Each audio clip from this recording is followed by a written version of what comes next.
오늘 우리가 허락된 말씀은 신약성경 요한복음 14장 19절부터 24절까지 말씀입니다.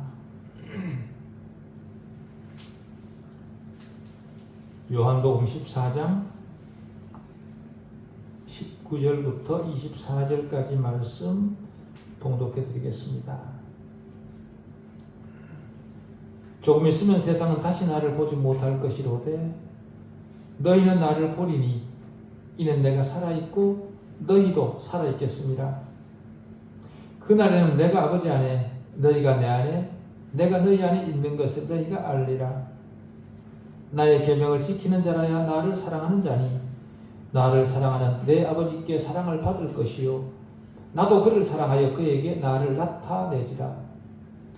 가룟신 아닌 유다가 이르되 주여 어찌하여 자기를 우리에게 나타내시고 세상에는 아니하려 하시나이까.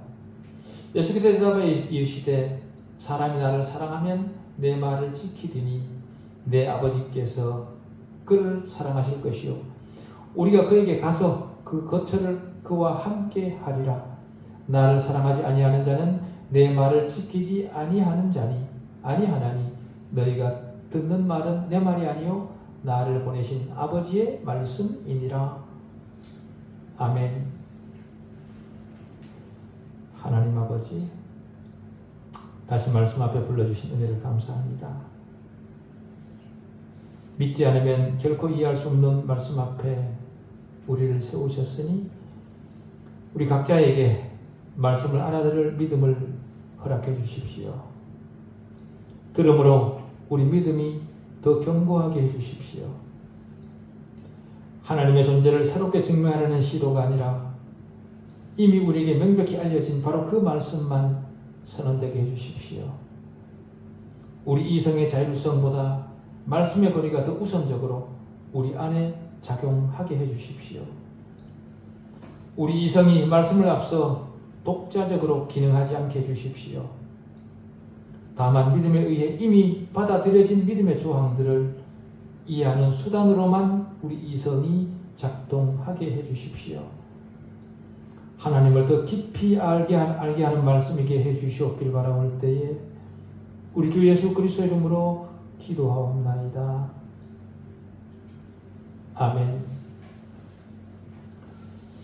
자신들에게 가장 든든한 분이셨고 가장 믿고 의지하던 분이셨는데 그런 주님께서 이제 곧 떠나신다는 사실을 인지한 제자들 마음은 굉장히 불안하고 허전하고 맥이 빠지고 혼란스러운, 한마디로 낙담한 상태였습니다. 왜 그런가 하면 제자들에게 주님은 모든 것이었기 때문에 그렇습니다.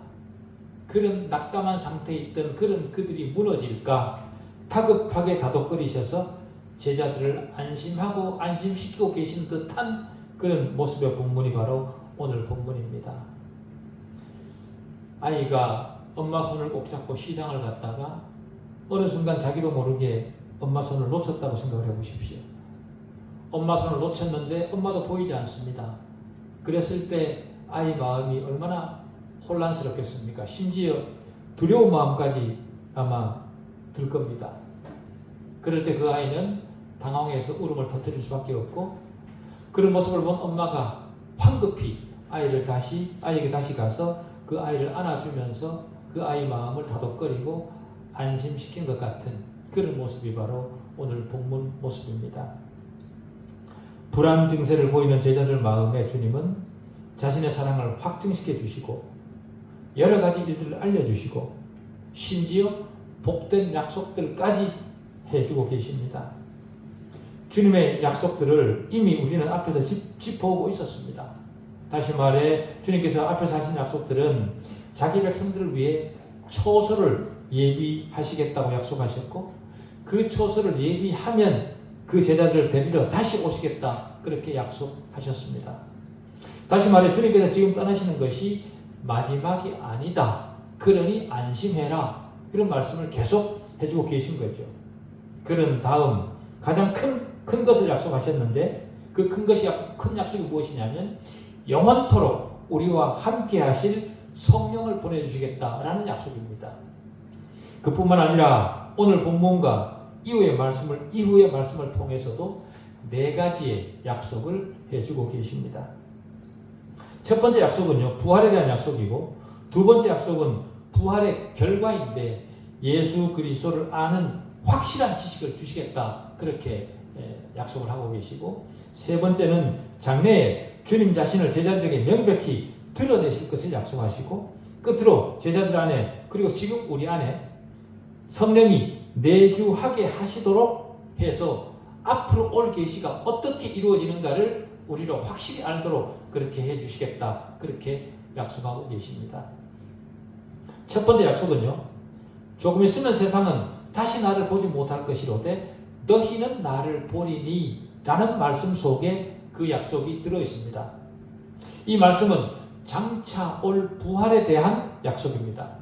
왜 그런가 하면 이 약속은 주님의 죽으심으로 인해 세상은 더 이상 주님을 보지 못할 것이지만 제자들은 계속 주님을 보게 될 것이라는 사실을 말해주기 때문에 그렇습니다. 죽은 주님을 다시 볼 수 있는 유일한 방법은 부활입니다. 여기 조금 있으면이라는 말에 해당이 되는 그 헬라어 단어는요, 에티미크론이라는 단어인데 이것은 시간의 경과를 나타내는 표현입니다. 그래서 그 뜻이 잠시 후 혹은 오래지 않아 라는 그런 뜻입니다.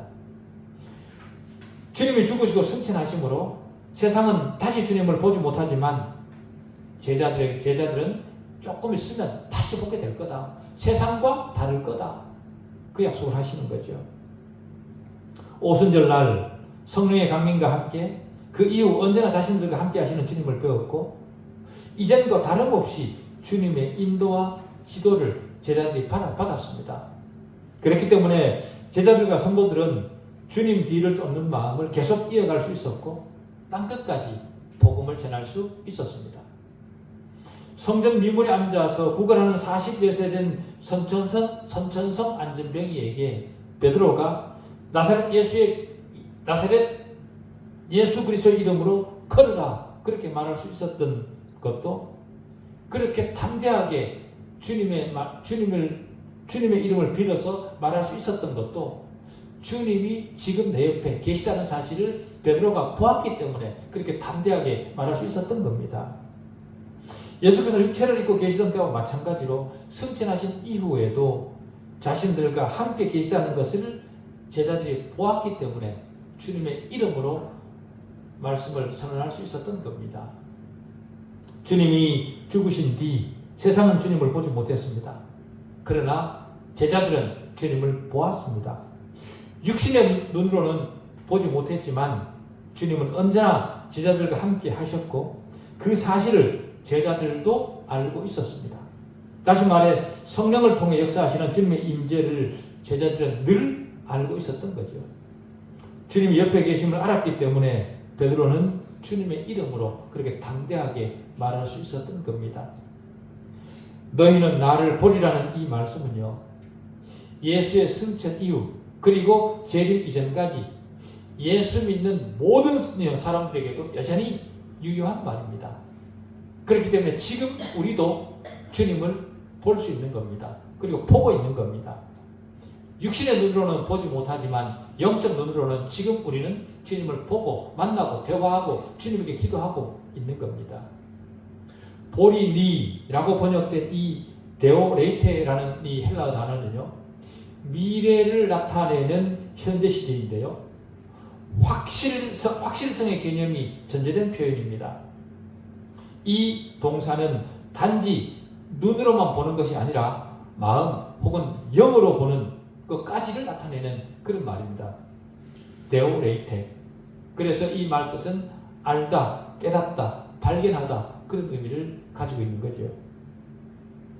주님의 죽음과 승천으로 제자들과 성도들도 더 이상 육안으로는 주님을 볼 수 없었지만 영의 눈으로 성령을 통해 함께 하시는 주님을 늘 봅니다.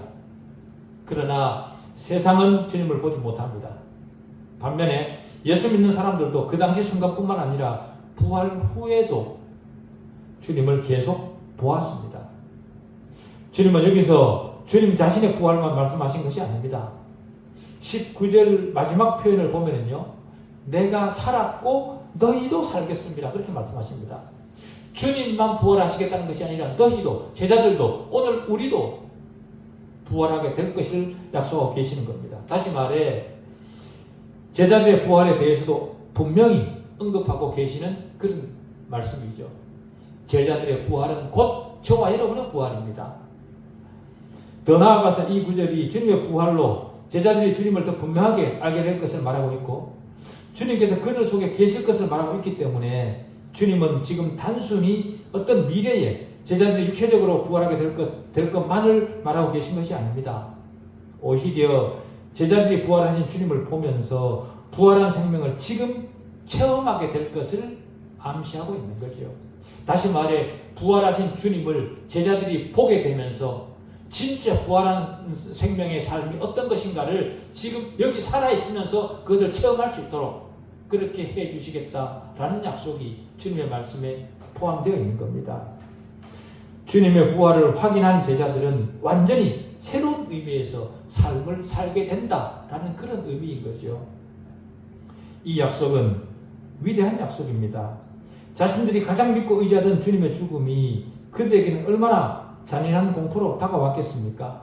그런 그들에게 이 부활의 약속보다 더 희망적인 약속은 없었을 겁니다. 주님이 떠나가시고 나면, 부활을 모르는 상태에서 주님이 떠나고 나면 우리는 이제 앞으로 어떻게 하나, 그런 걱정이 제자들 마음에 컸을 겁니다. 그런 그들에게 부활 이후에, 내가 가고 난 이후에도 너희가 계속 나를 보게 될 거다라는 약속을 해주시는 겁니다. 이 약속보다 더 위대한 약속은 없습니다. 주님이 죽으신다는 말씀을 들은 그 순간 그들은 무엇을 생각했겠습니까? 그들은 예수가 하나님이 보내신 메시아요, 자신들을 구원할 분으로 크게 믿고 있었습니다. 그러면서도 십자가의 본질은 아직 이해하지 못한 그런 상태였던 겁니다. 주님이 죽고 나면 끝이다라고는 생각을 한 거죠. 십자가의 그 역전의 그 본질이 무엇인가를 이 제자들은 깨닫지 못했던 겁니다. 그렇기 때문에 그들에게 주님의 죽음은 그들이 가지고 있던 모든 소망이 산산조각나는 그런 순간 같은 그런 느낌이었을 겁니다.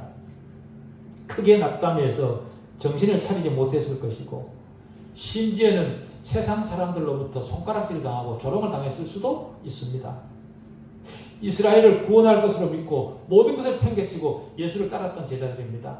그런데 갑자기 예수께서 떠난다, 그렇게 생각을 해보십시오.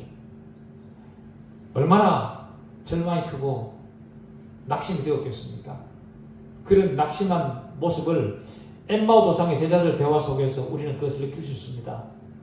누가복음 24장 21절에 보면 그 제자들이 이런 대화를 합니다. 길을 가면서 우리는 이 사람이 누굽니까? 예수 그리스도가 이스라엘을 속량할 자라고 바라노라, 그렇게 얘기를 합니다. 이 말의 뜻이, 이들 말의 뜻이 무슨 뜻입니까? 이 예수가 우리를 속량할 것을 우리는 믿었었다. 그런데 그 말이 무슨 뜻입니까? 그 말은요, 예수에 대해 실망했다는 말이죠. 우리는 그렇게 믿고 바랐었는데 우리를 떠나 죽다니, 우리 너무 허탈한 거 아니냐, 그런 말의 표현입니다. 또 도마가 분이 섞인 불신앙을 드러내는 그런 표현에서도 우리는 그런 표현을, 그런 느낌을 받을 수 있습니다. 요한복음 20장 25절에 도마가 이렇게 말을 합니다. 내가 그의 손의 못자국을 보며 내 손가락을 그 못자국에 넣으며 내 손을 그 옆구리에 넣어보지 않고는 믿지 아니하겠노라. 우리를 구원할 그리스도로 알았었는데 이제 죽임을 당하고 없어졌어. 그런 그가 다시 부활했다고 하니 어떻게 내가 믿을 수 있겠냐? 내가 직접 내 손으로 확인하지 않고는 믿을 수 없다. 그렇게 말을 하고 있는 겁니다. 주님이 살아계시는 동안 주님을 따랐던 제자가 주님이 잠시 눈에 보이지 않자 이런 의심 가득한 말을 하는 겁니다. 얼마나 처참하고 암담한 표현들입니까?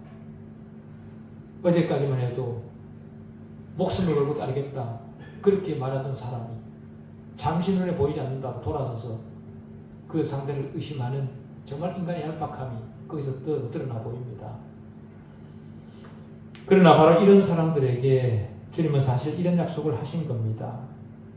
나를 위해서나 너희를 위해서 내 죽음이 끝이 아니다. 더구나 너희는 그 약속이 이루어질 때를 위해 다음 세상까지 기다릴 필요가 없다. 왜 그런가 하면 너희는 이 세상에서, 이 생에서 또 그 부활의 생명, 부활의 실체 속에 살아간다는 것이 어떤 것인가를 나를 통해 볼 것이기 때문에 실망할 필요가 없다. 주님은 그렇게 의심하는 자들에게 또다시 이렇게 그들을 설득을 하시고 약속을 하고 계시는 겁니다. 주님은 주님 자신을 위해 부활하신 것이 아닙니다. 주님은 우리를 위해 부활하셨습니다. 그렇기 때문에 주님의 부활하심을 따라 우리도 지금 여기서 부활의 소망을 확신하는 자다운 그런 삶을 살아내야 됩니다. 그런 체험적 삶을 우리는 말씀을 통해 확인하고 나 역시도 주님을 따라 부활한다는 그 사실을 분명히 믿고 따라가는 그런 우리 삶 가운데, 신앙 가운데 있어야 됩니다. 여러분은 그런 부활에 대한 체험적 삶을 경험해 보신 적이 있으신지 모르겠습니다. 부활의 영광을 가진 자다운 그런 모습을 우리는 가지고 살아낼 줄 알아야 됩니다. 우리는 부활하신 주님과 함께 이 땅을 살아내고 있는 그런 자들입니다. 다시 말해 이 땅을 살아가고 있지만 이 땅의 것에 매이지 않고 살아갈 수 있도록 우리가 허락된 그런 자들이라 그 말이죠. 다시 말해 부활의 영광 속에 우리의 삶이 이어지고 있는 그런 상태입니다. 그렇기 때문에 부활이 없는 자처럼 그렇게 째째하게 세상을 살지 말아야 됩니다. 눈에 보이는 것에 우리 본성을 드러내지 말아야 됩니다. 다만 자신의 영적 상태를 안타까워할 줄 알아야 되겠죠. 나는 이미 성화의 정점에 도달한 것처럼 그렇게 살면 안 됩니다. 내가 부활하신 주님의 영광 앞에 있다는 사실을 기억을 하고 언제나 그 영광 앞에서 두려운 마음을 가지고 살아낼 줄 아는 그런 우리가 되어야 됩니다.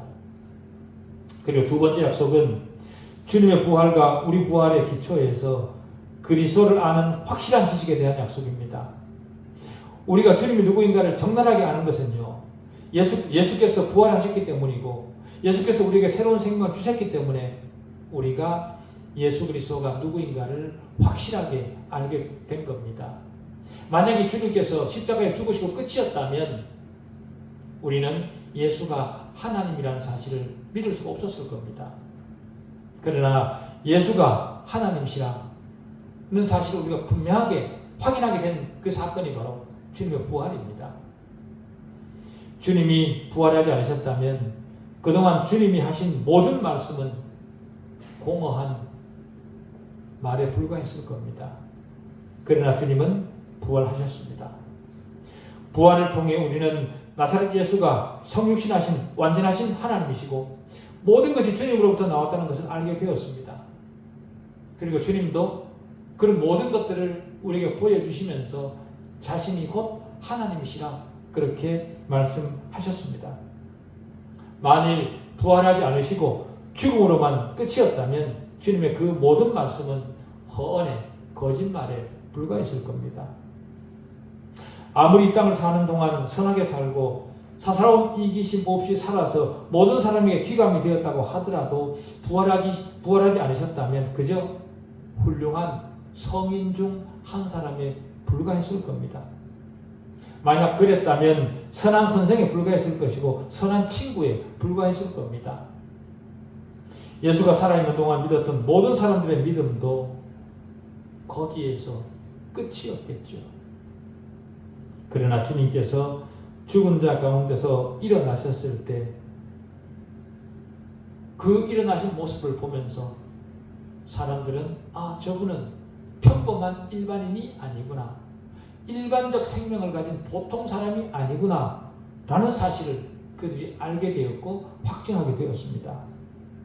주님의 생명은 특이했고 주님을 모함했던 자들이 얼굴을 들 수 없도록 그렇게 되었습니다. 부활의 그 순간에. 그래서 바울은 로마서 1장 처음에서 기독교의 모든 증거 중에 가장 확실한 것이 부활이라 그렇게 말할 수 있었던 거죠. 로마서 1장 3절 4절에 보면 그의 아들에 관하여 말하면 육신으로는 다윗의 혈통에서 나셨고 성결의 영으로는 죽은 자들 가운데서 부활하사 능력으로 하나님의 아들로 선포되셨으니 곧 우리 주 예수 그리스도시라. 부활이 없었다면 우리 믿음은 헛것이고 기독교 복음은 거짓말에 불과했을 겁니다. 우리가 예수 그리스도가 하나님이라는 사실을 믿고 우리가 기독교 신앙을 하는 본질적인 가장 중요한 이유가 예수께서 부활하셨기 때문에 그 모든 것들이 확증되는 것이고 입증되는 것이고 그 확증을 우리가 따라가는 겁니다. 세 번째 약속은 극히 중요합니다. 왜 그런가 하면 이 약속은 주님께서 주님 자신을 믿는 사람들에게 자신을 계속 드러내는 일과 관련이 있기 때문에 그렇습니다. 주님은 이렇게 말씀하셨습니다. 나의 계명을 지키는 자라야 나를 사랑하는 자니 나를 사랑하는 자는 내 아버지께 사랑을 받을 것이요 나도 그를 사랑하여 그에게 나를 나타내리라. 예수께서 역사 속에 실제적으로 부활하셨고 성령을 우리에게 주심으로써 우리가 복음을 이해하고 예수님을 구주로 믿게 되었습니다. 이 순서가 바른 순서지요. 내가 그리고 여러분이 복음을 이해했다면 그것은 주님의 부활이 실제적 사건이었기 때문이고 성령을 우리에게 주셨기 때문에 우리가 복음을 이해할 수 있게 된 겁니다. 그러나 세상은 주님을 알 수도 볼 수도 없습니다. 왜 그런가 하면 그들은 주님 복음을 이해하지 못했기 때문에 그렇습니다. 복음을 이해하지 못했기 때문에 그들은 복음을 들을 수도 이해할 수도 볼 수도 없습니다. 복음을 이해한 사람만 예수가 누구인지를 알게 되고 믿게 되고 그렇게 된 사람은 주님을 보다 더 알기를 소원하고 예수 그리스도를 더 내 마음속에 더 깊이 알게 되는 그것이 우리 인생의 자기 인생의 목표로 그렇게 살아가게 되는 겁니다. 여기서 주님을 보다 더 알기를 원한다. 그 말은요. 지식적으로 더 많은 것을 알기를 원하는 것이 아니라 성령으로 충만한 제자들이 가장 개인적 방식으로 주님을 체험했던 그 주님을 나도 알고 싶다라는 겁니다. 성령의 충만은 주님 말씀의 충만입니다. 성령은 주님으로부터 받은 것을 말씀하신 분입니다. 그렇기 때문에 주님 말씀을 떠나 성령을 말하는 것은 성경이 말하는 성령이 아닐 확률이 높습니다. 만일 주님께서 우리로 성령 충만하시도록 하시지 않으시면 주님을 아는 지식을 얻는 것은 불가능합니다. 성령이 우리 안에서 우리를 감동시키시고 우리의 이해력을 넓히셔서 주님 말씀이 무슨 말씀인지를 이해하도록 만들어주시는 그런 역할을 하시는 거죠. 주님의 약속을 지키는 자를 주님께서 사랑하셔서 주님 자신을 그에게 나타내겠다 그렇게 약속하셨습니다. 주님의 이 약속은 몸으로 나타내시겠다는 것이 아닙니다. 주님을 믿고 따르는 사람들 마음속에 성경에 나타난 계시를 성령을 통해 증거해 주시는 방식으로 자신을 드러내시겠다 그 말입니다. 거듭나지 못한 사람에게 이런 사실은 오히려 그들의 마음만 혼란하게 만들 것입니다. 그러나 성령에 의해 살리심을 받은 사람들에게 그리스도의 임재는 눈으로 보는 것보다 더 실제적이고 더 확실합니다. 그리스도의 임재하심을 분명하게 경험하고 싶은 그 사람에게는 두 가지 조건이 있다. 다시 말해 내 안에 예수께서 계시다. 나와 함께 하시는 그리스도를 임재하고 싶은 사람은 두 가지 조건을 지켜야 된다라는 거죠. 그 첫 번째 조건이 뭐냐면 주님의 계명을 지키는 것이고 두 번째 조건은 주님을 사랑해야 된다라는 겁니다. 여러분은 이런 조건을 충족시키고 계십니까? 우리는 그리스도를 열렬히 사랑하지 않고도 그리스도인의 충만한 삶을 누릴 수 있다고 생각하고 말씀에 순종하지 않고도 주님을 사랑할 수 있다 그렇게 생각하며 살아가는 자들 아닙니까? 더구나 나는 구원을 받았으니 더 이상의 순종의 삶을 살 필요가 없다 그렇게까지 생각을 하는 사람들도 있습니다. 그러나 그런 진리는 성경에 없습니다. 우리는 믿음으로 구원받았습니다. 그리고 구원받았기 때문에 사랑으로 그리스도인의 삶을 살아내야 되는 겁니다. 참된 사랑은 참된 만큼의 순종을 반드시 수반합니다. 만약 그렇지 않다면 그것은 우리가 성경에서 읽는 사랑이나 믿음이 아닙니다. 믿음은 필연적으로 우리를 순종으로 인도하고, 순종은 반드시 성령의 열매를 맺도록 합니다. 성령의 열매가 없이 믿음만 좋다, 거짓말입니다. 그런 거 없습니다. 야고보서 2장 17절은 행함이 없는 믿음은 그 자체가 죽은 것이라 그렇게 말을 합니다. 이 말은요, 착한 일을 많이 하지 않는 것은 죽은 믿음이다, 그렇게 말하는 것이 아니고요. 네가 믿음을 가지고 있냐? 네가 가지고 있는 믿음을 실천하지 않는다면 그 믿음은 가짜다, 그 말을 하는 겁니다. 네가 가지고 있는 믿음을 네 삶에서 실천하라는 거죠. 그럴 때 그 믿음이 살아있는 믿음이다, 그렇게 말을 하는 겁니다. 요한일서 5장 3절은 하나님을 사랑하는 것은 이것이니 우리가 그의 계명들을 지키는 것이라. 그의 계명들은 무거운 것이 아니로다, 그렇게 얘기합니다. 주님이 제자들에게 충만히 임재하신 것은 제자들이 그리스도의 계명을 충분히 지켰기 때문입니다. 제자들이 주님의 계명을 충분히 지켰기 때문에 제자들 속에 주님이 늘 언제나 충만하게 계셨던 거죠. 주님의 계명을 지키고 사랑하는 것은 어떤 감정적 격발이 아니라 주님의 뜻에 자신을 더 많이 복종시키는 겁니다. 내 생각과 실천 사이에는 엄청난 차이가 있습니다. 머릿속에 생각하는 것이 곧 내 실천이라고 생각하시면 안 됩니다. 내가 머릿속에 알고 있는 그것이 곧 내 실력이라 그렇게 생각하시면 안 됩니다.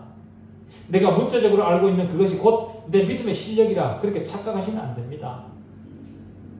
마음으로 믿은 그것을 삶에서 실천하는 것까지가 믿음입니다.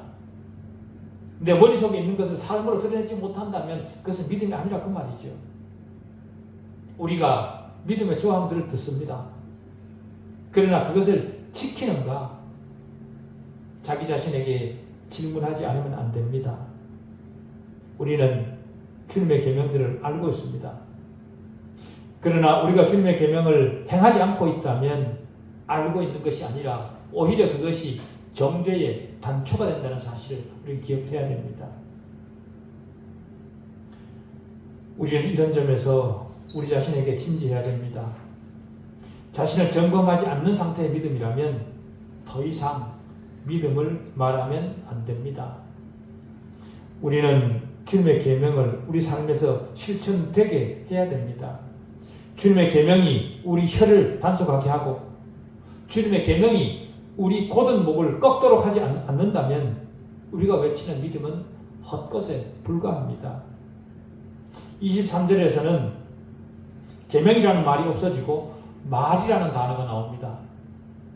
계명은요, 지켜야 될 명령이지만 말은 주님의 의도를 내가 파악을 하고 그것을 자발적으로 실천하는 그것이 바로 말입니다.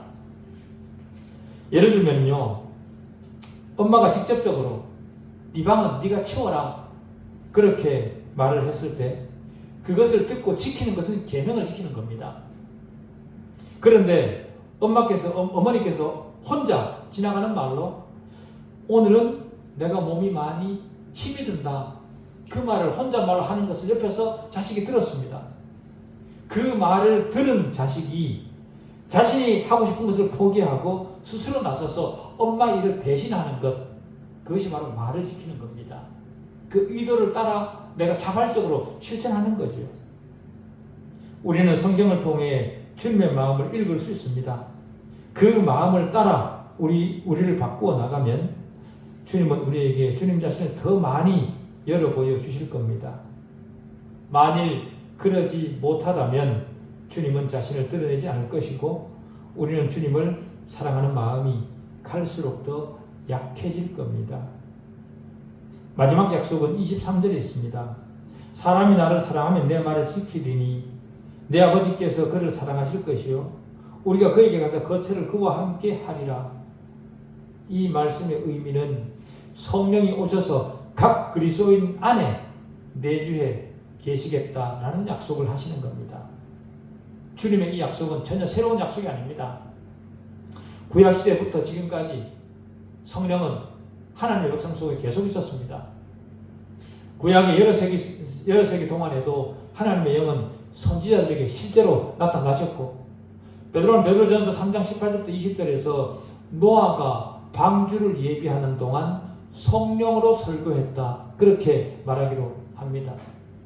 성령은 히브리 여러 족장들과 각 개인과 함께 하기도 하셨습니다. 그래서 다윗은 뭐라고 얘기를 하냐면, 하나님이여 여호와여 성령을 내게서 거두어가지 마소서, 그렇게 기도하기도 했었습니다. 그 당시에도 하나님의 영은 하나님의 백성들 속에 있었다는 거죠. 신약 시대에는 성령께서 그의 모든 백성들과 항상 함께하고 계십니다. 그럼에도 주님은 여기서 더 충만한 방식으로 제자들 안에 계시겠다, 그렇게 약속하고 계시는 겁니다. 주님이 우리 안에 계신다고 말하는 것은 아버지와 성령이 우리 안에 함께 계시겠다라고 말하는 것과 같습니다. 우리 안에 주님이 내주하시는 것보다 더 큰 영광이 어디 있겠습니까? 성령은 지금 우리 가운데 그리고 우리 안에 계십니다. 그런 상태에서 우리가 해야 될 일은 내 안에 내주하시는 성령을 인식하는 겁니다. 주님의 약속 4가지를 지금 우리가 들었습니다. 이 약속을 믿고 따라가면 우리는 영적으로 살아날 것이고, 예수께서 부활하신 것처럼 우리도 부활의 영광을 누리게 될 겁니다. 주님을 하나님으로 알고 믿고 우리가 계속 주님을 순종한다면 갈수록 그리스도의 온전한 계시를 받을 것이고, 또한 성령으로 말미암아 주님이 우리 가운데 함께 계실 것입니다. 성령이 우리 안에 계시는 것은 그리스도 안에 있는 사람에게 다소간 자동적입니다. 다시 말해 예수를 믿고 예수를 받아들이면 그 안에 자동적으로 성령이 예수 믿는 사람 속에 들어가 계십니다. 다시 말해 은혜의 선물인 거죠. 우리의 반응과 우리의 순종과 무관하게 성령은 우리 안에 계십니다. 그렇지만 주님께서 자신을 더 충만하게 드러내신다는 약속은 조건적입니다. 내 안에 성령이 계시지만 내 안에 계신 성령을 내가 인식하지 못한다면 별로 소용이 없는 거죠. 그렇지만 그것을 더 인식하기 위한 조건이 있는데, 그 조건이 뭐냐면 우리의 순종과 주님을 더 사랑하는 그 마음에 달려있다, 그렇게 얘기를 합니다. 우리가 주님의 조건을 충족시켜야만 받을 수 있는 그것들은 무시하고 다른 것만 받고 만족하는 신앙이 머물러서는 안 됩니다.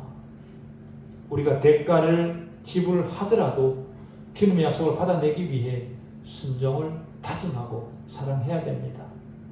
세상 사람들은요 장차 주님을 심판주로 만나게 될 겁니다.